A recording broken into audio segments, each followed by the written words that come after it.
변방이 아닌 정치 중심에 서고 싶은 내 남자 유쾌상쾌 통쾌의 정치 토크쇼 정치일사, 오늘도 네 분과 함께 하겠습니다. 어서 오십시오. 안녕하세요. 자, 각자 소개해 주시면 되겠습니다. 안녕하세요. 김태현입니다. 네, 그리고 그 옆에 네, 이준석 전 최고. 안녕하세요. 양근택입니다. 네, 신장식입니다. 네, 오늘도 이렇게 네 분과 함께 하겠습니다. 저는 진행을 맡은 아나운서 허이루고요. 휴대전화 뒷번호 4137번님께서 주말에 제일 재밌는 프로가 정치인싸와 차카차카입니다. 늘 좋은 방송 부탁합니다 해주셨는데, 차카차카가 뭐예요? 그 자동차 관련 프로그램. 저희 또 MBC 라디오에서 사실 그 시간대를 저희가 지금 밀고 들어온 거기 때문에 상당히 많은 분들이 너 왜 갑자기 차 얘기 잘 듣고 있었는데 니들 나와가지고 정치 얘기를 하냐. 그래서 사실 좀 마음의 상처가 있었거든요. 그런데 또 이렇게 응원을 해주신 분도 있었고요. 또 2943번님. 진행자 포함 5분이 정치를 하시면 정치계에 지각 변동이 일어날 겁니다. 적극적으로 지지합니다 해주셨는데, 저는 일단 회사를 좀 열심히 다니도록 하고요. 네 분이 이제 정치 이제 국회 입성하셔가지고 정말 찐 정치 인싸 네 분 좀 모시고 저희가 계속 진행을 하면 어떨까, 이런 생각을 좀 해봅니다. 근데 네네. 허유루 아나운서도 몰라요. 뭐가요? 사람 인성은 알 길이 없어. 왜냐면 M본부, K본부, S본부에서 여야에 얼마나 많은 배지를 그렇죠, 배치했어. 그렇죠. 맞지? 그렇지. 그렇잖아요. 예, 그건 맞는데 예. 지금 그러니까. 정치인사 진행하는 그 진행자한테 그렇게 얘기하는 거는 앞으로. 의도를 별의 지금 순간 같은 소리 하지 마시고요. 별의 순간 같은 소리 하지 마시고. 자, 일단은 저는 뭐 MBC에서 저희가 충분히 지금 별로 잘 지내고 있기 때문에 괜찮습니다. 자, 오늘도 이 네 분과 함께 유쾌하면서도 깊이 있는 이야기 한번 나눠보겠습니다. 정세균 국무총리가 사임을 했습니다. 아무래도 이제 대권 행보에 참여를 하는 게 아닌가, 뭐 이런 분석이 아주 지배적인데요. 그리고 나서 그 후임에 김부겸 전 행정안전부 장관이 지명이 됐습니다. 이 얘기부터 좀 먼저 오늘 시작을 할까 하는데요. 일단은 그 배경 어떻게들 보시는지. 지금 총리가 이제 문재인 정부 들어서서 세 번째 총리죠. 이낙연 총리, 그리고 정세균 총리, 그리고 이제 김부겸 신임 총리까지 이제 지명이 됐는데요. 일단은 먼저 현근택 변호사께서 얘기를 좀 해주시죠. 어떤 좀 배경이 있다고 보십니까? 뭐 제가 보기에는 아마 지역적인 배려가 제일 많았을 것 같아요. 대구. 왜냐면 그렇죠. 왜냐면 지금 처음 두 번째 총리가 호남, 전남 그렇죠. 전북이었잖아요. 그러니까 대통령이 이제 부산이어서 호남을 배려한 측면도 있었는데, 이번 선거 과정에 보궐선거 과정에 보면 사실은 알게 모르게 부산은 이제 가덕도라는 게 있었는데, 그렇죠. 대구 경북에 있는 분들은 뭐냐 이게 좀 있었거든요. 그러니까 우리 민주당에서 있는 대구 분들도 보면 지역 굉장히 어렵다. 반드시 이제 김부겸 총리 후보자 총리 돼야 된다, 이런 여론이 굉장히 지역에서 많다더라고요. 네. 본인이 활동하시는 분들이. 제가 보기에는 그게 1차적인 것 같고. 그리고 이제 또 대구 지역에서는 어쨌든 김부겸 총리 지명자가 상당히 좀 어쨌든 영향력이 있는 분으로 그렇죠. 알려져 있잖아요. 그러니까 대구 경북 소외, 이게 사실은 어찌 보면 크게 보면 이제 다음 대선까지도 영향이 있는 부분이고, 이제 그 다음에는 아무래도 이제 김부겸 후보자가 뭐 아주 친문 핵심이거나 아니면 뭐 이건 아니거든요. 네. 이분의 정치적인 궤도를 봐도 그렇고, 그래서 약간 인적 쇄신의 면에서 좀 정책적인 변화를 주고자 하는 그런 면도 분명히 있는 것 같고, 그다음에 사실은 이제 항상 보면은 김부겸 지금 후보자가 뭐 당권으로 가거나 아니면 이런 걸 항상 고민을 하신 분이에요. 네네. 안 되면 이번에도 사실 총리 안 되면 당대표 도전하나 이런 얘기도 있었거든요. 그러니까 그런 어떤 정치적인 배려 차원도 있는 것 같고, 다방면의 포석이 있다고 봅니다. 저는 근데 대구의 출신인 김부겸 총리 내정자를 네네. 선택한 거는 소위 탑티어 선택은 아니었다, 이런 생각을 해요. 그건 어떤 평가죠? 기본적으로 저는 김영춘 하마평도 있었거든요. 예. 근데 대통령 선거를 생각한다 그러면은 뭐 TK에 계신 분들이 들으면 섭섭할 수도 있겠지만은 TK 공약보다는 PK 공약이 낫습니다. 어차피 사실 지지율이 높기는 어렵다. 그렇죠. 그렇다 현실적으로. 보니까 그 PK 총리를 내세워서 아까 말했던 가덕도라든지 이런 걸 다시 추진한다, 이런 명분으로 뭔가 좀 분위기를 이끌어가는 게 선거 전략상으로 옳은데, 김영춘 전 장관의 또 패착은 그겁니다. 이번 선거 안 나갔으면 됐을 거예요. 근데 선거 바로 그것도 몰패한 다음에 임명하면은 민심과 맞서는 모양새가 될 수 있거든요.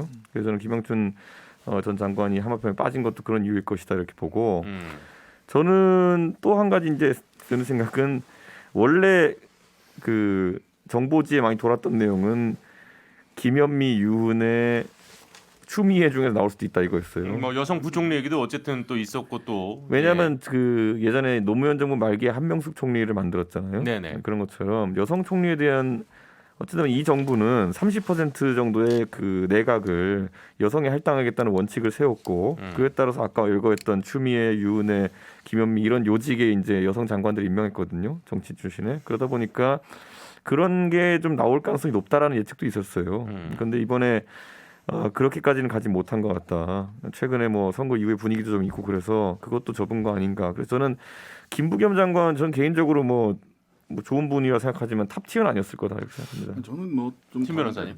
여성 총리에 대한 얘기가 사실은 마치 그 여성계 쪽보다는 여성 총리 되기만 해봐라. 내 가만히 안 있는다라고 하는 사람들의 바람이 깃들여가지고 그래요. 예 그런 이야기들이 나왔던 것 같고 무슨 아쉬워했다는 얘기는 있어요. 어떤 의미에서 조금 그렇게 벼르고 있었다 뭐 이런 네, 아무도 그런 말은 좀 섀도우 복싱하고 있어.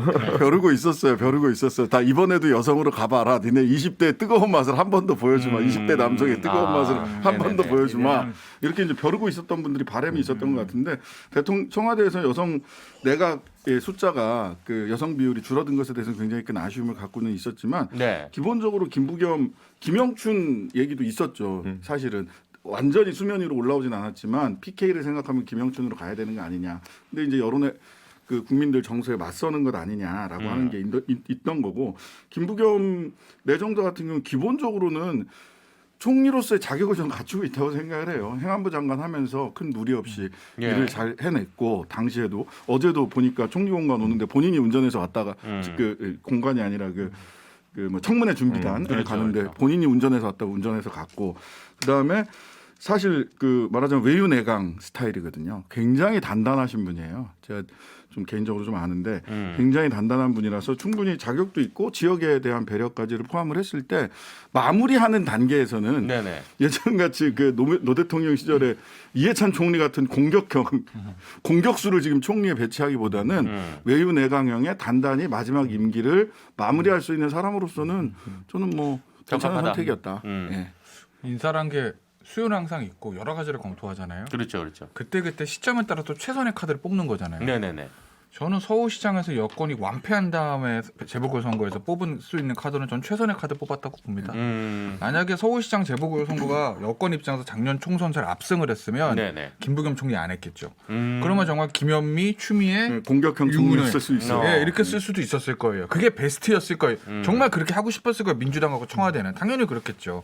근데 지금 상황에서 뭐 김현미 총리 아파트 어떻게 할 거야 나오죠. 네네. 추미애 총리, 뭐 그럼 뭐 또 윤석열 전 하자는 총장의 지지도는 뭐 거의 뭐 50%갈 겁니다. 안 되는 카드거든요. 금태경은 잘 됐겠지. 그냥 3천 정 들어갈 수 있는데. 친하네요.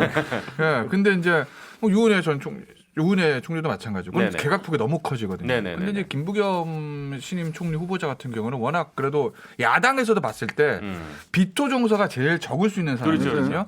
지역 기반이 원래 한나라당 출신이니까 어찌됐든 지역 기반이나 이념적 성향이라든지 평소 스타일이나 이런 거 봤을 때 그래도 저는 가장 좋은 카드를 뽑았다고 보고 이번에 저는 총리 인선을 보면서 이건 하나 느꼈어요. 아 대통령이 총리가 세 번째잖아요. 예. 다 중진 정치인, 당대표급 정치인들이에요. 그렇죠. 근데 저는 보면 차기 정부도 마찬가지고 하차기 정부도 마찬가지고 대한민국 이 헌법 체제, 통치구조 체제 안에서는 총리는 그 중량감에 저는 정치인이 낫다고 봅니다. 그래요. 네, 왜냐하면 보면 뭐 교수 출신들 막 다 오는데 뭐 할 수 있는 게 없어요. 맞아요. 장관도 아니고 장관도 쫙 데리고 여당까지 끌고 가야 되는데 그렇죠. 그냥 덕망 있는 무슨 대학 총장 출신 딱 갔다 오면 그냥 좋은 아저씨가 오셨다 가는 거라고요. 대독 총리 되기 딱 좋은 그러니까 행사형 네네. 총리. 네, 행사형 총리 딱 좋거든요. 대통령한테 문제 생기면 방패막을 내세워서 경질하고 네. 이런 있으나 마나한 자리가 돼요. 최소한 당 대표급의 이런 실세 정치인들이 와야 내각들 그 내각은 정말 관료 출신도 있고 교수 출신도 있고 정치인 출신이 있거든요. 그렇죠. 이거 딱 끌고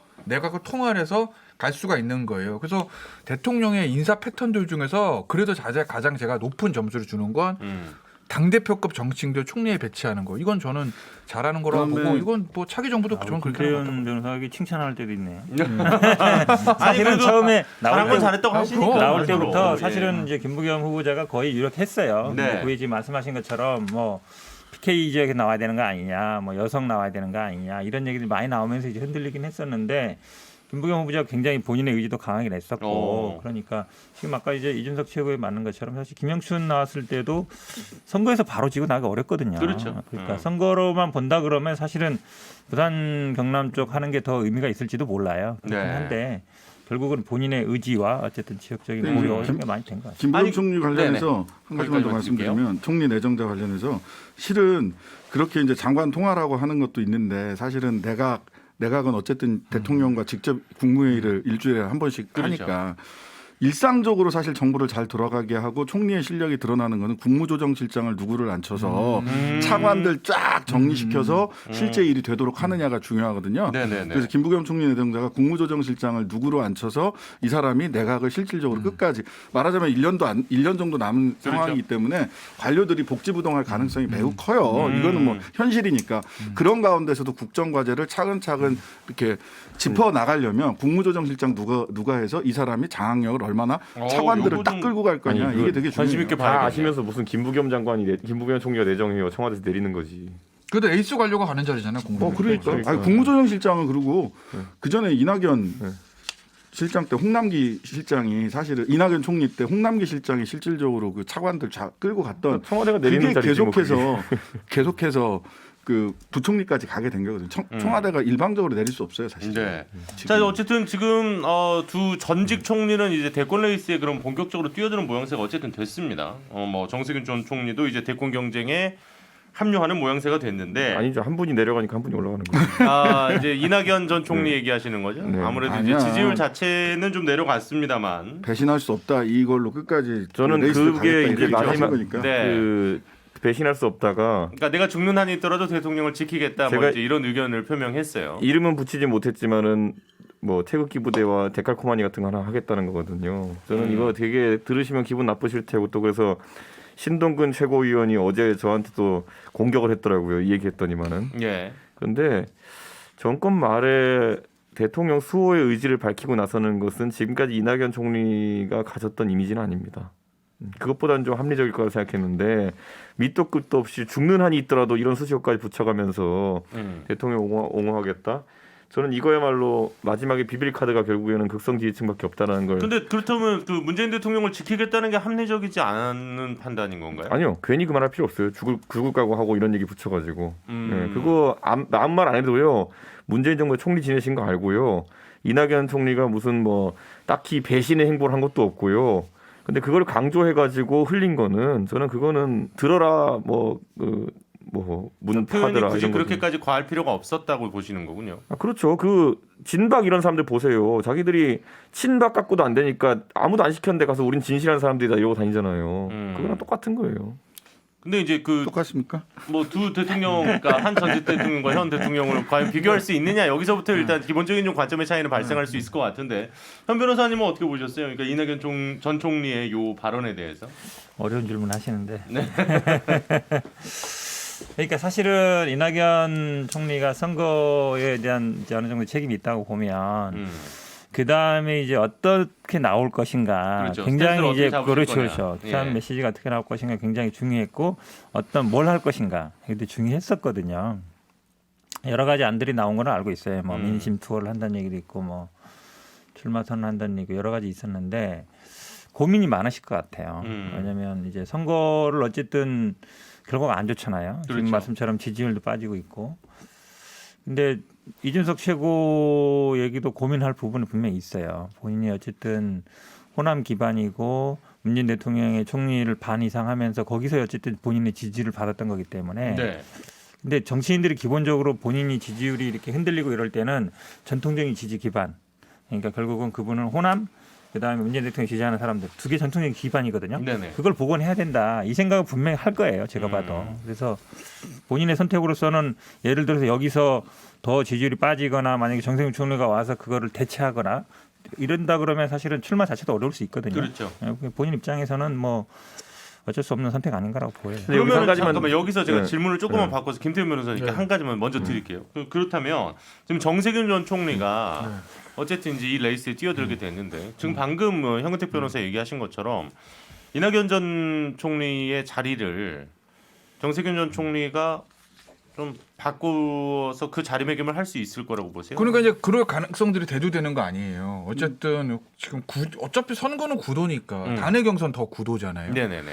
비문 쪽 표를 이재명 지사가 다 가져간다고 하면 결국 친문표를 누가 가져가냐는 건데 이낙연 전 총리 전 대표 같은 경우 이번에 사실 상처가 굉장히 많이 났고 그러니까 지금 말씀하시는 내용은 아마 이제 경선에서의 경선이죠. 과정이겠죠. 경선이죠. 당장 예. 아니 항상 얘기하지만 플레이오프 통과에 한국 시리즈 그렇죠. 나가는 거는 그렇죠. 에이스 카드 다 플레이오프 써야 돼 일단 네, 시리즈 네. 가려면 그렇잖아요. 근데 전세균 전 총리의 등장이 친문의 어떤 다른 선택지가 될 수 있다라는 얘기들은 나오는 거고 그러면 이낙연 전 총리는 사실 그걸 견제할 필요는 있거든요. 예. 그러니까 저는 이준석 전 최고 얘기도 맞아요. 본선 나가면 이게 과연 도움은 되진 않을 거야. 국민의힘을 웃고 있을 겁니다. 하지만 일단 플레이오프 통과하려면 그리고 지금 당내 역학구도로 봐서 이낙연 전 총리의 저 선택은 옳고 그름을 떠나서 정무적인 지금 상황에서 할 수 있는 카드 중에서 저는 제일 잘한 카드를 뽑은 거예요. 그래요? 그렇게 하는 표가 나올 데가 없어 지금. 보세요. 제일 잘한 카드 아니, 칭찬을 계속 나와요. 본선에서는 제가 이게 뭔가 다른 포지션으로 가기 때문에 아니 지금 진행자 포스 아니야 이거. 근데 약간 중립적인 진행자. 제가 딱 한 가지만 추가시킬게요. 네네네. 세 글자. 안 끝났대. 역부족. 역부족. 왜냐하면 1년 전에 딱 이 시점에도 어떤 분이 있었냐면은 비슷한 상황을 겪고 있었던 선거 대표했던 전직 총리 황교안 대표가 있었어요. 근데 그분은 뭐 다시 태극기 부대 다 들고 있었어요.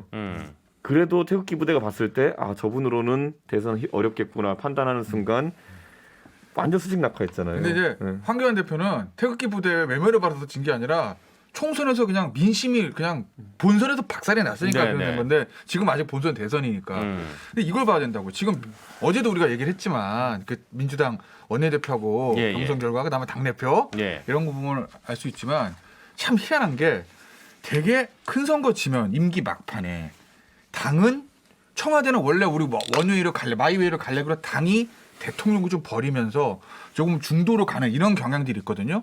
근데 지금 민주당은 청와대는 오히려 김부겸 총리, 이철유 정무수석 이러면서 조금 약간 중도 지향자 갈라는 냄새를 풍기는데 당은 오히려 그냥 강성으로 간다고요. 이낙연 대표가 그거 전 대표 체크했지 못하겠습니까? 문자폭탄 얘기 나오는데 원내대표는 저 지금 친문 협치보다는 개혁을 중요하는 사람이 압도적으로 당선. 당대표 세 사람도 다 그런 식이야? 그럼 뭐예요?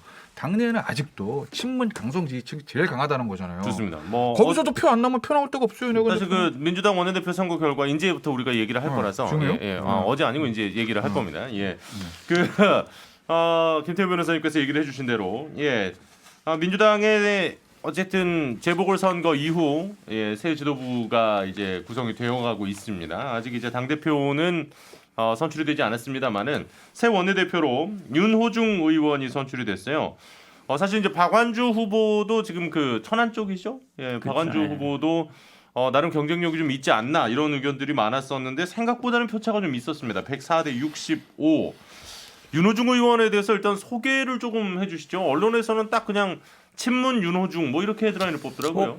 친문이라기보다는요 당직자 생활을 오래 했죠. 26때부터 당직자 했으니까 당직자 하다가 당에서 결국은 한 번 떨어지고 지금 사선 됐고요. 구리 네. 쪽에서 저 아마 양평인가가 고향일 거예요. 아마 고등학교는 춘천 정도에서 나온 것 같고 네네. 그 당시 왜냐하면 그쪽으로 갔을 거 아니에요. 음. 그러니까 뭐 지역 근처에서 이제 사선하셨고 친문이냐 우리가 비문이냐 나눌 때 기준이 되게 애매한데 네. 사실은 이제 민주당의 친문 핵심은 우리 뭐 민주주의 4.0 부엉이 모임이라 할 수 있는데 그분들이 기본적으로는 이제 노무현 대통령 때 청와대에 있던 분들이 중심이거든요. 핵심이. 네. 근데 이분은 아마 김대중 대통령 때인가 아마 행정관을 했을 거예요. 그러니까 노무현 대통령 때 청와대에 있었던 분은 아니고. 근데 이제 친문 요걸로 좀 많이 한 거는 사실은 이제 이해찬 전 대표 때 사무총장 하면서 네. 이제 지난번에 아마 공천 작업을 거의 많이 하셨고요. 사실은 이제 이해찬 대표가 신뢰했기 때문에 공천에도 영향을 많이 미쳤고 제가 보기엔 국회의원들이 아무래도 본인 공천 줄 때 좀 도움 준 사람들을 좀 쉽게 하지 못하거든요. 네네. 그러니까 아마 구도도 대부분 될 걸로 봤을 것 같아요. 근데 이제 표차가 얼마나 나느냐. 네. 결국은 이제 저도 뭐 7대 3이냐 6대 4냐 이 정도 했던 것 같아요. 뭐 4.5 대 5.5는 아니었던 것 같고. 근데 지금 비율이 딱 보면은 6대 4 정도 비율이에요. 그렇죠. 예, 그러니까 그냥 보통 예상하는 정도 비율이 나온 거다라고 보는 게 맞는 것 같아요. 그러니까 압도적으로 뭐 이겼다거나 아니면 뭐 박완주 후보가 덜 나왔다 이건 아닌 것 같고. 예. 뭐 예상하는 정도 수준이 나온 것 같습니다. 아니 그러면 이제 이거는 신 변호사님께 좀 여쭤봐야 더 재밌을 것 같아요. 그 요즘 이제 모든 대부분의 어쨌든 보수지를 비롯해서 언론에서 이런 이제 머릿말이 많이 나오고 있잖아요. 혁신한다더니 친문 일색이다. 요런 윤호중 원내대표의 이제 인선을 두고 이런 평가들이 좀 나오고 있는데 이제 약간 비슷한 듯 또 다른 시각을 갖고 계시기 때문에 이런 평가에 대해서 어떤 의견이신지도 좀 궁금합니다. 제가 아는 윤호중 의원은 그 당뇨 출신이라고 하는 점이 사실은 더 세요. 네. 뭐 20대 때부터 했는지는 모르겠는데 그러니까 윤호중 총장 시절에 저도 정의당 사무총장을 했거든요. 네네네. 그래서 파트너십을 가지고 이렇게 이런저런 협의를 해보거나 하는데 굉장히 신중하고요. 네, 뭐 하나 진행하는데 그리고 본인이 직접 하더라고요. 그러니까 예. 누구를 시켜서 뭘 일을 시키고 뭐 이런 게 아니고 본인이 직접 챙기는 스타일이에요. 그래서 제가 보기에는 그 원내에서 향후에 누가 원내대표가 국민의힘이 될지 모르겠지만 예. 윤호중 새 원내대표랑 협상하려면 굉장히 치밀하고 꼼꼼해야 되겠다 하는 생각이 들고요. 그다음에 사실 뭐 개혁이나 뭐나 정책이나 이렇게 인물로 상징되는 거는 맞죠. 인물로 상징돼요. 근데 그럼에도 불구하고 지금 윤호중 총장이 워낙 오랜 당 생활을 했기 때문에 지금 너 친문이야 뭐야 이렇게 해서 그런 기대에 맞는 말하자면 상대당의 친문 일색으로 가서 뭐 강수를 줘서 그 뭐 그런 거잖아요. 그 추 장관이 있을 때 윤석열 총장 이렇게 지지율 올라가듯이 예. 그런 역할을 해줬으면 하는 바람이 있을 텐데 그렇게 움직일 것 같지는 않아요. 보니까 굉장히 치밀하고 굉장히 직접 본인이 챙기는 스타일이더라. 네, 김태희 변호사님. 예. 뭐 과거의 양력이라든지 뭐 이런 걸 떠나서 네. 정치인들이 선거잖아요. 이것도 결국 뭘 어떻게 하냐는 저 정견 발표할 때 선거운동 할 때 한 얘기거든요. 그런 걸 보면 앞서 이제 신장식 변호사는 국민의힘 원내대표가 이제 치밀하게 준비를 해야 된다 뭐 이렇게 말씀하시는데 제가 신임 국민의힘 원내대표라면 준비 안 합니다. 왜요? 그냥 하고 싶은 대로 하세요. 왜냐하면 아니 뭐 협치보단 개혁이 우선이다. 법사위원장 야당 주는 거 되도 않는 소리 하지 마라. 예. 일종의 협치보단 개혁이다라는 건 뭐예요? 지금 여야 간에 왜냐하면 선거에서 졌으니까 어찌 됐건 간에 왜냐하면 선거가 사실은 시험지잖아요. 네. 차기 대선을 앞두고 조금 그래도 야당과 협치하는 모양새를 보여줄 거냐 원래대로 더 세게 갈 거냐 두 개에서 그냥 원래대로 더 세게 가는 걸 택한 거잖아요.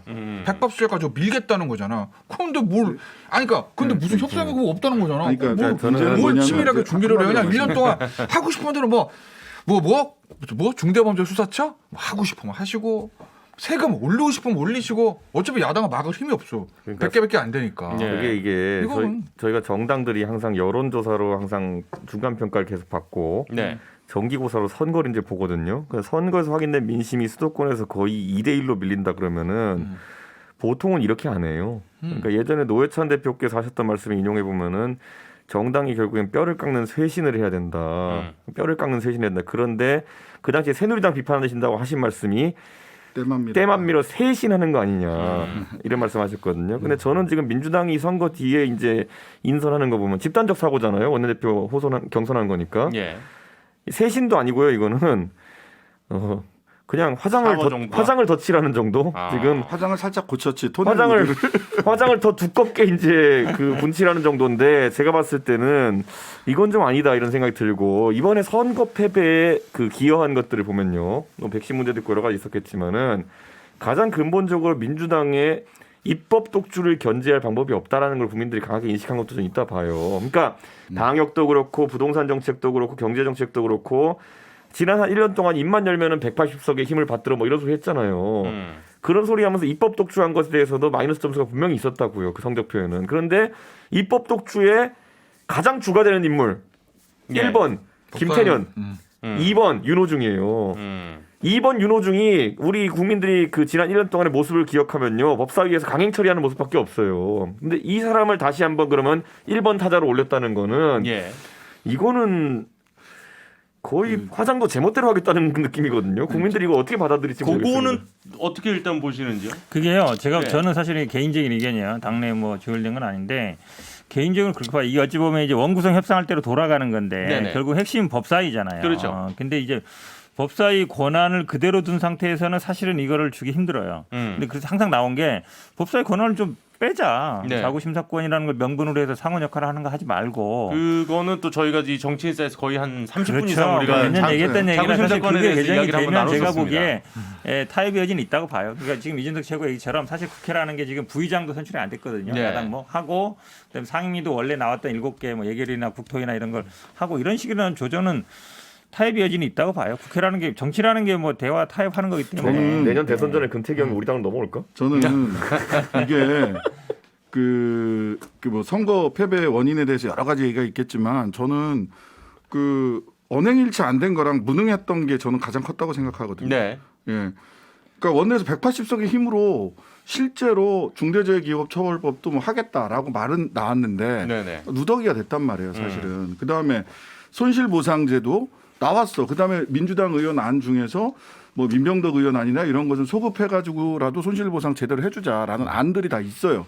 근데 이것도 마치 해줄 것처럼 정세균 전 총리도 이제 전 총리가 됐네요. 전 총리도 마치 할 것처럼 말만 앞섰다가 실제로는 민생개혁에 있어서는 180석 가지고 굉장히 무능하고 타협적이고 누더기로 만드는 법안들이 굉장히 많았거든요. 거기에서 약간 두 분의 이제 시각 차이가 예. 명확하게 드러나는 게 한쪽에서는 니네가 강행을 했기 때문에 국민들이 싫어했다고 보시는 거고 지금 이제 신장식 변호사님은 아니 하라고 했는데 니네가 왜 자꾸 저쪽 눈치를 그러니까, 보면서 안 했냐고 지금 얘기를 하시는 거예요.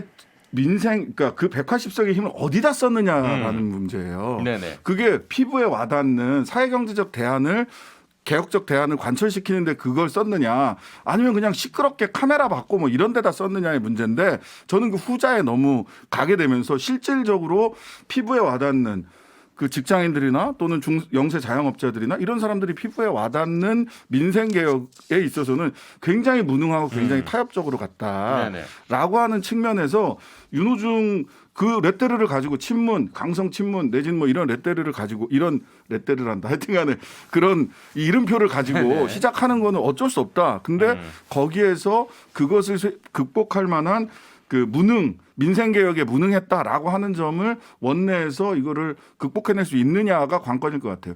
예전과 똑같이 그 시끄러운 이슈에서만 그냥 앞장서는 모습이라면 저는 패착이 될 거고. 근데 지금 이제 말씀하시는 어쨌든 법사위원장이 초미의 관심사긴 한데 왜냐하면 이제 현 법사위원장이 원내대표로 가시면서 이제 공석이 된 거잖아요. 정청래 의원 얘기 나오고 있습니다. 뭐 듣는 순간 저는 그냥 뭐 일단 예, 정나땡, 정나땡. 다 하십시오, 다 하십시오. 저는 항상 뭐 마음대로 하세요. 180석인데 하셔야죠. 뭘 하세요. 대선 합승이 눈에 찬성. 보인다. 네, 하세요. 진짜 하시고 마음대로 하셔야지. 네, 그러니까 국민들에게 죄송한 얘기인데 후폭풍이 클 거다. 야당은 막을 힘이 없어요. 뭐 100개를 가지고 180개 어떻게 막어?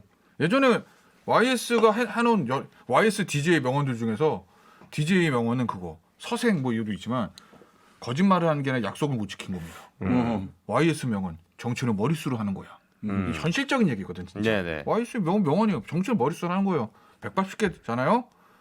지자체장 다 가지고 있잖아요. 서울 부산 빼고 서울 부산 대구 경북 빼고 하고 싶은 날 하세요. 제가 아니, 나는 근데 야당이 그렇게 법사위원장의 목면이 잘 모르겠어요. 그러니까 하시라니까. 그냥 하라고. 법사위라는 게 결국은 뭐 법률 심사를 하는 데인데. 그렇죠.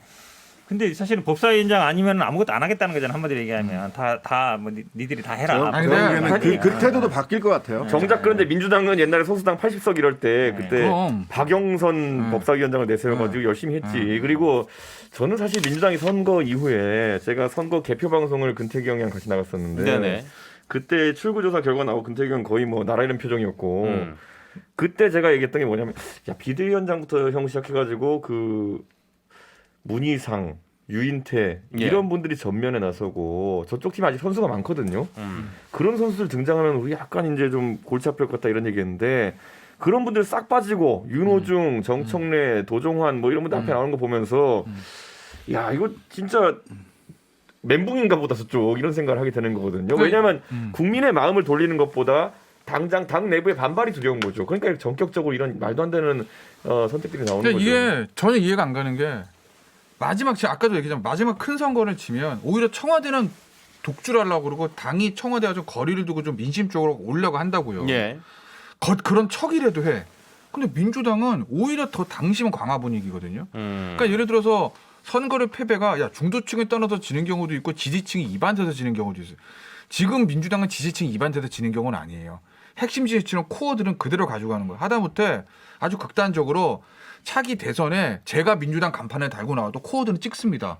싫어도 국민의힘 정권 넘겨줄 수는 없잖아요. 아니 극단적으로. 예. 플레이오프 탈락. 탈락인데 예를 들어서 갑자기 막 이상해가 됐어 내가 뭐 민주당 뭐 기호 1번 이래 그래도 찍을 수밖에 없어요. 예? 왜냐하면 야당 되는 건 너무너무 싫거든. 아, 그럼 투표장에 안 갈 수도 있죠. 예? 안간 투표장에 안 갈 수도 아니, 있죠. 그래도 코어들 어느 정도 온다고 보는 게 네. 맞아요. 문제는 중도층이거든요. 거기를 해야 큰 선거 이기는 건 너무나 자명한 사실이잖아. 이게 이번에 이제 민주당 근데 어찌 보면 그걸 안 하더라고. 난 이해를 못하겠어. 딜레마에 있는 상황인데 쉽게 얘기하면 이제 민심과 당심이 괴리된 거 아니냐. 저거 극복하기가 쉽지 이 않을 거예요, 민주당. 그러니까 원내대표 선거는 국회의원들이 하는 거예요. 네. 근데 전당대회도 사실은 민주당 같은 경우에는 당원이 90%예요. 네. 그 중에 대의원이 45%. 그러니까 대의원 한 표가 뭐 일반 당원의 60%다 이렇게 문제 많은데, 근데 이제 국민의힘 같은 경우 보면은 사실은 그 당대표 뽑을 때도 보면 70% 당원이고 30%가 일반 여론이에요. 근데 요번에 아마 그 후보 뽑을 때도 보면 알겠지만 당원은 제로였거든요. 네. 그 오세훈, 안철수 때 다 일반 여론조사로 갔잖아요. 그러니까 저는 민주당도 좀 고민할 부분이 있다고 봐요. 왜냐하면 전당대회 당대표는 근데 당원이 90%로 하는 게 과연 맞느냐. 결국 이제 민심과 당심의 괴리가 지금 문제되고 있는 거라 그러면 네. 일반 여론조사 비율을 좀 넓힐 필요가 있다. 개인적으로 는 그렇게 봐요. 그리고 아니 그러면 대의원제도 좀 줄일 필요가 있고. 그럼 그 대의원을 부분은 줄여야 돼요. 어떻게 보세요? 요즘 이제 어쨌든 강성 당원 문제가 좀 나왔지 않습니까? 어쨌든 문자 폭탄부터 해가지고 오히려 이제 당내 중진 의원 6명이 오히려 이게 당 발전에 도움이 안 됩니다. 뭐 좀 이런 얘기까지 했는데. 저는 그거를 이제 당내나 아니면 어딘데 어떻게 하고 있냐면, 아니 당원들을 모일 수 있는 좀 자리라도 만들어라. 토론회도 좀 하든가. 왜냐하면 그분들이 이제 온라인에서만 움직이기 때문에 온라인 뭐 다 겪어봤겠지만 온라인에서는 막 이렇게 막 험한 얘기들 격해지고. 나오거든요. 근데 네. 이제 오프라인에 와서 우리 댓글창 한번 봐보십시오. 그렇죠. 아주 말을 할 수 있는 격해집니다. 예. 창구를 만들어주면 되는데 사실은 네네. 그거를 하는 분이 없어요. 지금 당에서도 안 하고. 사실 원래 선거 같은 거 끝나면 토론회도 하고 그럼 당원들이 가거든요. 네네. 가서 이제 얘기를 할 거 아니에요. 발언도 하고 이렇게 해야지. 왜냐하면 지금 일반 권리당원, 돈 내는 권리당원이 한 80만 정도 돼요. 네. 그다음에 그냥 돈 안 내는 당원까지 일반 그런 당원들은 한 3, 400만 되거든요. 그러면 모르겠어요. 몇만 명이 뭐 아주 적극적일 수 있지만 당원이 이렇게 100만 명 넘어가면은 거의 일반 여론으로 가거든요. 네. 근데 이거를 조금 더 당에서 청취할 열어서 필요가 그 있다. 사람들 목소리를 반영하려고 해야지. 음. 아이 자꾸 뭐 문자하고 뭐 하니까 못하게 하고 못 오게 하고 이렇게 막는다고 저는 그래요. 해결되는 문제는 어떤 아니라고 봐요. 구조적인 문제가 있냐면 소위 말해 문자 폭탄을 날리는 친문 강성 지지자들이 몇 명이 되는지 정확한 집계는 몰라요. 모르죠. 뭐 몇만 명, 몇십만 명이 된다는 설도 있고 수천 명에 불과하다. 그 사람들이 저러고 다닌 거다는 얘기도 있고 몰라요. 네네. 근데 중요한 건 민주당 핵심들은 중도 지지층에서 봤어요. 선거를 승패를 간 스윙보터층에서 봤을 때 이런 거죠. 앞서 말씀드린 친문 의원 중진들이 문제 있다라고 하고 의원들 보면은 아 이거 너무하는 거 아니야? 이거는 개선해야 돼 이런 얘기 하는데 누가 그렇게 얘기했는지 아십니까? 모르죠. 네. 그 의원들은 다 비공개야. 기자들한테 야 이건 문자 폭탄 이거 문제 있으니까 우리가 어떻게 개선책을 얘기해야 돼.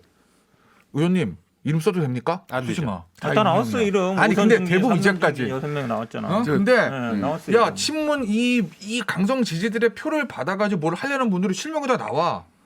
그 네. 목소리가 크단 말이에요. 네. 그러면 실제 숫자와 상관없이 중도층 입장에서 봤을 때 아 민주당은 아직도 저러고 있구나 이렇게 표시가 되거든. 의원들이 용기가 없어요. 의원들이 이걸 앞장서 야 이거 문제 있다고 이러면 대선 못 이긴다라고 좀 얘기를 해줘야 중도층 입장에서 봤을 때 아 민주당이 좀 변하는 것 같구나 이번에 회초리를 세게 맞더니 이럴 텐데 말하고 싶은 사람들은 무서워서 야 익명으로 써 내 이름 쓰지 말라고 하고 그 친문의 힘을 그 강성 지지자의 힘을 받아가지고 내 정치적 존재감을 드러내는 사람들은 과다대표돼 있다고요. 그럼 이게 다 나왔는데 저기 정성호, 안민석, 뭐 이상민, 뭐 노웅래 다 나왔잖아요. 그 근데 이제 얘기한 어쨌든 그 처음에 그 본인들이 오픈을 하신 건 아니었으니까. 그러니까 제가 이제 두 가지 얘기를 말씀을 해주신 것 같고. 두 가지 말씀을 드렸는데 네네, 신 변호사님. 하나는 이제 강성 지지자에 관련된 얘기, 하나는 그 소위 중도라고 따옴표로 저는 중도로 따옴표라고 쓰는데 세상에 중도가 없거든요. 사실은 선거 때 되면. 그래서 먼저 강성 지지자 부분 말씀을 드리면 저는 이제 광화문에 태극기 부대 이렇게 막 나왔을 때 거기를 뭐라고 얘기했냐면 거대한 밀실이 될 거다. 이게 바깥으로 안 퍼져나가고 이런 말씀을 드렸어요. 네. 근데 그럴 수 있어요. 체인버 에코 이펙트라고 그래서 방 안에서 소리 지르면 더 커 보이는 그렇죠. 것처럼 그렇게 들릴 수 있다라는 점을 당 내에서도 정치인들도 그리고 강성 지지자들 스스로가 저는 인식을 하셔야 된다라고 생각이 돼요. 강성 지지자들은 당이 위기에 처했을 때 당을 버티게 해주는 굉장히 소중한 자산입니다. 저도 뭐 소수 정당을 오랫동안 했기 때문에 네네. 이분들 목소리에 귀 기울여야 돼요. 근데 한편으로 보자면 저는 97년 대선 때 소위 DJ 지지자들이 어떻게 투표했는가, 어떻게 선거운동을 했는가를 한번 반추해 보셔야 된다. 네. 그때 호남에서는 오후 3시 이후에 투표했어요. 오전에 호남 쪽 투표율이 많이 높아지면 영남 쪽 투표율이 따라 올라간다. 네. 라고 해서 누가 시킨 것도 아니야. 그냥 조용히 오후 3시 이후에 나가서 투표들 하셨거든요. 그만큼 정권 교체에 대한 열망, 이 정치적 자기 목표를 실현하기 위해서 어떻게 전략적으로 움직여야 되는가에 대한 이 오랜 정치적 노하우가 쌓였었거든요.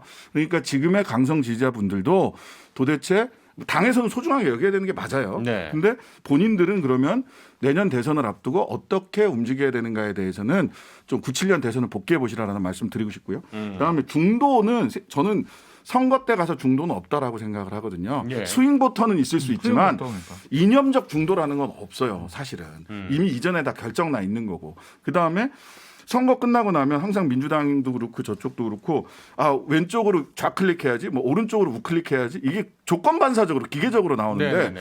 지금 이반의 민심 이반의 핵심은 뭐냐면 저는 그 언행일치가 되지 않은 거하고 무능이라고 생각을 하거든요. 180석 갖고 뭐 했냐. 먹고 사는 문제에 무슨 도움을 줬느냐. 그렇다면 그냥 기계적으로 우리가 뭐 이쪽으로 오른쪽으로 간다가 아니라 먹고 사는데 어떤 대안을 180석 가지고 내놓을 수 있느냐에 집중을 해서 토론을 해야지 예. 정치적 포지션만 갖고 얘기해서는 정치공학에 빠지게 된다. 예. 근데 민주당이 지금 먹고 사는 문제 얘기하면 사람들 믿겠어요?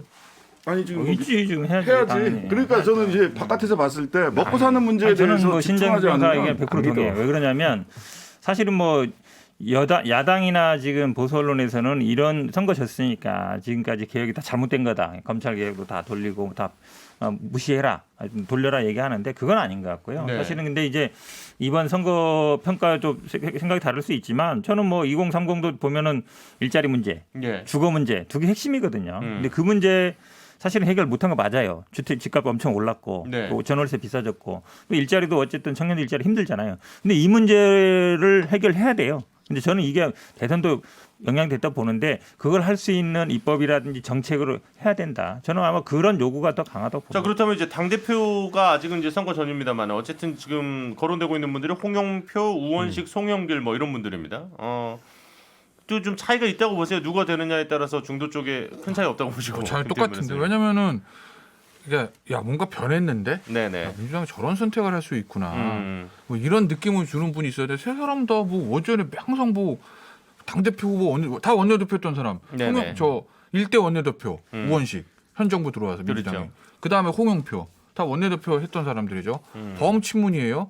송영길 제 후보도 그렇고 전부 다 약간 아주 부엉이 모임 홍영표 의원만 부엉이 모임 출신이죠. 네네. 어쨌든 범친문에 뭔가 당을 새로운 방향으로 설정해가지고 끌고 갈 만한 사람들은 세 사람들 없어요. 그냥 원래 하던 대로 그냥 가는 거지 관성대로. 그렇기 때문에 저 세 사람 중 누가 되든 저는 크게 관심 없고 누가 되든지 간에 민주당의 방향이 바뀌지는 않을 거다. 그냥 원래대로 가는 길 그대로 가는 거다. 그냥 네. 관성대로 그러니까 그런 거죠. 무슨 지금 같으면 사실은 그 지금 출마하신 분들한테는 죄송한 말씀이지만 옛날에 한나라당에 남원정이 있었듯이 또 열린우리당 앞서서 그 민주당에 천신정이 있었듯이 네네. 초재선 의원들이 아이고 뭐 우리 잘못했어요. 조국도 잘못했을 수 있죠. 뭐 어쩌고 저는 그런 얘기는 한가한 소리다.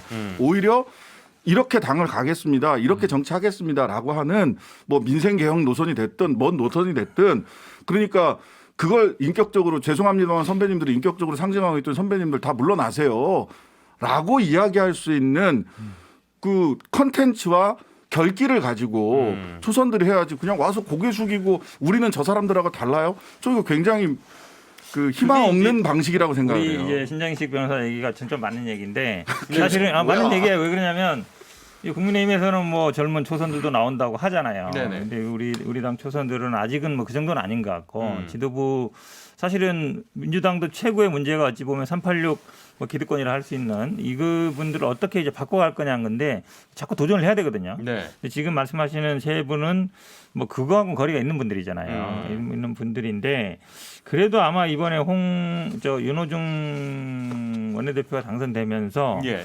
그러면 이제 결국은 뭐 지금 친문이냐 범친문이냐 뭐 이런 얘기 하지만 그래도 아까 얘기 말씀처럼 이제 부엉이 우리 모임. 당내 기본적으로 그렇죠. 부엉이 모임, 그다음에 민평년, 그다음에 더 좋은 미래는 뭐 아주 뭐 확실하게 어떤 개파라는 건 아닌 것 같은데 네네. 어쨌든 민평년과 이제 뭐 민주주의 사전연 부엉이 모임이라고 양대 이제라고 볼 수 있는데 이제 거기에서 누굴 지지를 받느냐 부분은 다른 것 같아요. 근데 윤호중 의원이 되면서 홍영표 의원이 조금 불리하지 않을까. 왜냐하면 유탄을 그래도 살짝 원내대표와 당대표를 똑같은 게로 가는 게 맞느냐 이런 것들은 좀 형성될 수 있을 것 같아요. 자 어쨌든 뭐 이렇게 되면은 이제 다음 주 언제 이게 나오나요? 지금 민주당 그 당 이주 뒤? 대표가 5월 2일인가 그렇습니다. 예.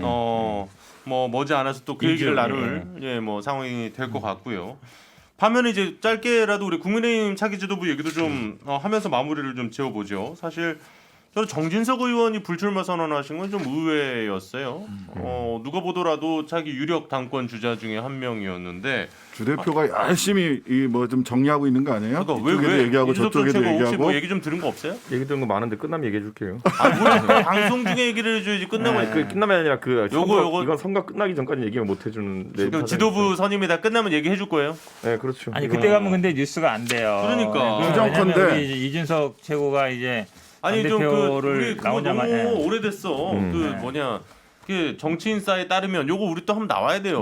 네, 이거 한번 해주셔야지. 아니 그러면은 어떻게 도전합니까? 저는 항상 열어놓고 모든 역할을 할 준비가 되어 있습니다. 지금은 진짜 지금은 아유. 몸값을 높이는 중이고요. 제가 추정컨대 주호영 원내대표가 당 대표 나가기 위해서 정진석, 이준석 할 거 없이 여러 사람에게 지금 그림을 함께 그리고 있는 것이 아닌가라고 신장식 피셜입니다. 그렇게 뭐, 안 해. 그렇게. 일단 그 주호영 대표 권한대행이죠. 예, 그 원내대표직을 어쨌든 내려놓으신 거는 뭐 당연히 당권 도전이라고 봐야겠죠. 김태현 변호사님. 다들 아마 지금대로 하면 주호영 원내대표가 제일 유력하다고 하더라고요. 네, 하더라고 하고 뭐 이런 생각을 할 수 있겠죠. 왜냐하면 지금 민주당 국민의힘에서 거론되는 후보들 네네. 보면은 영남 출신이 거의 없어요. 홍준표 전 대표 빼놓고 어쨌든 당 밖에 있는 사람들도 다 충청이랑 서울 베이스거든요. 네네. 하다못해 뭐 윤석열 총장도 서울 출생인데 아버지는 충청 베이스라고 하더라고. 예. 사람들이 아버지 고향이 거기. 김동연 전 경제부총리도 어쨌든 수도권에서 활동하고 충청 베이스죠. 하다못해 안철수 대표도 수도권에서 활동하고 부산 베이스죠. 네네. 홍준표 전 대표 빼놓고는 영남 베이스가 없어요. 그렇다고 보면 당내를 좀 다잡기 위해서는 영남 베이스의 당 대표가 가고 수도권이나 충청 쪽에 좀 외연 확장할 수 있는 대선 후보로 가고 아마 이 생각들을 당원들이 또 할 수도 있기 때문에 저는 뭐 그래도 주호영 대표가 그걸 무난하잖아요. 그게 뭐 모나지 않고 주호영 원내대표가 아마 당 대표로 제일 유력하지 않을까 싶고 근데 솔직히 말씀드리면 무난하자는 평가는 되게 갈릴 것 같긴 합니다만. 근데 대구 아재 본성을 못 넘어서더라고. 근데 이제 이런 중간. 거 대구 아재 어차피 본성. 지금 뭐 저는 양쪽 당 대표로 관심이 없는 게 네. 어차피 후보 대선이야. 결정되고 선대위 있더만 당 대표는 그냥 뒷방 할아버지죠. 그냥 선대위 상임위원장 하는 거밖에 뭐 있어요. 다들 간과하는 게 그러니까. 당 대표로 김종인 같은 사람 오면은 단일화 구도나 여러 가지의 정계 개편에 영향을 미쳐. 그러니까 안 지금 오잖아 일단은. 예? 안 오잖아. 아싸리 편이라며. 그런데 김종인이 안 올 수 있지만 오는구나. 아니 김종인이 안 온다 예. 하더라도 김종인과 비슷한 생각을 하는 사람이 되면은 예. 선거 때 가가지고 누구 응? 본인이지. 아무래도 자기 지금 얘기하는 자꾸 예 알겠어요. 뭐 느낌이 오네요. 단일화판에 있어가지고 일단 확실히 변수가 조용 그 전 원내대표는 아닌 것 같고요. 그 부분은. 아니 그러면은 국민의힘 전당대회가 이제 국민의당과 합당 이후가 될지 물론 합당이 될지도 좀 지켜봐야 됩니다만 아니면 그 전이 될지 이것도 조금 관심 있게 지켜볼 수 있는 관전 포인트가 아닐까 싶은데요. 어떻게 하는데요? 정치인이 이게 있어요. 예전에 보면은 모 정치인이 그 당내 선거, 당외 선거 가리지 않고 모든 선거에 나간다 해가지고 상습 출마자라는 별명을 얻었거든요. 예. 여기서 저는 잘 생각해 보시면 안철수 대표가 전당대회에 나올 수도 있다. 뭐 당연히 당 대표 합당하면 당연히 나오겠죠. 합당하면은 하실 수 있죠. 합당하고 안 나오면 그거 그러면 그런데 대선 포기냐? 아니지. 그건 아니지. 그러니까 이거 자체가 되게 좀 이상한 국면이거든요. 또 한 번에 이제 또 내부 다툼이 예정되는 거거든요. 아니 그러면은. 근데 당권과 안 그 대선 후보 도전을 같이 갈 수도 있는 거잖아요. 이런 생각이 들어요. 선택할 수도 있잖아요. 안 대표가 당 대표 나가서 되든 떨어지든 예, 대선 후보 경선 나가서 되든 떨어지든 예, 그건 본인 인생입니다. 그렇죠. 선택을 하는 거니까. 그럼 근데 유권자나 당원들의 입장에서 봤을 땐 예, 예. 뭔가 당이 항상 역동적으로 굴러가는 게 중요한 거거든요. 합당해서 만약에 안 대표가 당대표 경선 나왔다. 그러면 예. 지금 있는 경선보다 뭔가 야, 그거 더 되는 거야? 막 그러고 관심이 클 수밖에 없는 거라고요. 그 다음에 그 본선 가도만 대선 경선 나왔다. 야, 그럼 김정인 저 할아버지 이제 안 들어오는 거야? 윤석열 총장은 어떻게 되는 거야? 이 관심을 쏘는 이런 것들은 보수 유권자들 입장에서 굉장히 중요한 거지 그냥 조용히 흘러가는 것보다는. 어쨌든 그렇기 컨벤션 때문에- 효과를 계속 그럼요. 조금 기대를 그렇다고 하시고. 그거는 제가 보기에는 지금 나오고 안 나오고 이런 본인 구도가 선택이고. 얘기 나오는 게 그러니까 예를 들어 당 대표는 뭐 영남 뭐 대권은 비영남 이게 나오는 그 게 얘기 나왔었죠. 그렇죠. 그러니까 지역구 의원 중에 3분의 2가 영남이거든요. 네네. 그러니까 이제 당권은 이제 우리가 좀 하게 놔둬라. 우리가 대권까지는 안 하겠다는 얘기인데 한마디로 보면 이제 김종인 비대위원장이 와서 좀 중도층으로 하고 수도권 중심으로 수도권이라기보다는 좀 호남도 생각하고 이러면서 이제 확장을 해간 건데 이제 그거를 이제 다 도로목 시키는 거거든요. 그럼 이제 도로 이제 어쩌면 영남당 가는 건데 우리 이준석 최고가 굉장히 이제 평소에는 말을 많이 하잖아요. 근데 이제 오늘 말을 많이 결정적일 때 하긴 했어. 아니 중요할 때 그러니까 본인의 이해관계에 달릴 때는 저렇게 입을 아무 말을 안 해요. 그러니까 제가 보기에는 이제 지금 당권 향배에 대해서 굉장히 이제 관여를 하고 있는 건데 한마디만 좀 더 해주면 될 것 같은데. 내가 그때 다른 방송 가가지고 네. 사무총장 내락 받았냐 그랬더니 아 약간 긍정의 표정이 보이더라고. 어, 전혀 아니죠. 막 말을 네, 붙이고 약간. 있는데. 아니 그러니까 뭐 어떻게 그것만 얘기해줘요. 약간 나가요, 딜이 안 있는 것 나가요? 같아. 주호영 저 대표 저는 되면 이제 안 주호영 나가는 중심으로 조건으로. 판이 그림이 그려지고 있고 이준석 거기에 딜이 사무총장 이루어지고 있다라고 설이 저는 이제 봅니다. 제가 뇌피셜이에요 저는 그냥. 전혀 그런 거 없고 저는 정치적으로 뒷거래하지 않습니다. 그건 저는 뒷거래 무조건 앞거래지. 앞거래지. 대놓고 얘기해, 그럼. 앞거래. 대놓고 얘기합니다. 저는 대놓고 한번 얘기해 저는 주세요. 안철수가 싫다고 얘기하고요. 안철수 얘기하는 게 아니라 주호영 대표 얘기하는 게 저는 싫은 거 싫다고 다 얘기하고 좋으면 좋다고 얘기하는데 이준석 사무총장. 네네. 그럼 주호영 대표는 어떻습니까? 주영 대표랑 안 싫다? 한 마디도 얘기한 적 없습니다. 자, 그럼 하나만 더. 김홍 의원에다가 이준석 최고가 나가. 같은 김웅 편에 나가요. 의원하고는 공개적으로 경쟁적 협력 관계로 가겠다고 얘기했습니다. 아 경쟁적 협력관계 이런 거 진짜 별로야. 지금 굉장히 말을 아니, 조심조심하고 지금- 있어요. 둘이 아니 내가 보기에는 최고위원은 안 할까고 최고위 4번 했는데 또 하겠어요. 그럼. 저희가 예. 당권을 잡으면은 바로 영입대상 대변인 1호입니다. 안 저 할까고. 아저씨가. 그럼 사무총장밖에 없어. 내가 할게 아니 사무총장. 생각해봐요. 지금 한 사람이 나가가도 될까 말까인데 무슨 경쟁적 협력 관계와 단일화를 해야지. 뭔 내부적 소리 하는 거야. 경쟁, 외부적 협력. 자, 제가 뭐 이 정도 찔렀는데도 얘기를 안 해준 거 보니까 빨리 끝나고 나서 좀 더 뒷얘기를 좀 들을 수 있을 것 같으니까. 백불을 드립시다. 백불. 네, 오늘은 여기까지 하도록 하고 일단은 양쪽의 전당대회들이 이제 계속해서 좀 진행이 되어가고 있습니다. 그래서 양당 여야 가장 이제 큰 당들의 지도부가 또 어떻게 선출이 될지 그리고 향후에 또 어떻게 그분들이 이 국회를 이끌어 나갈지도 지켜보면서 저희가 또 이야기 나누도록 하겠습니다.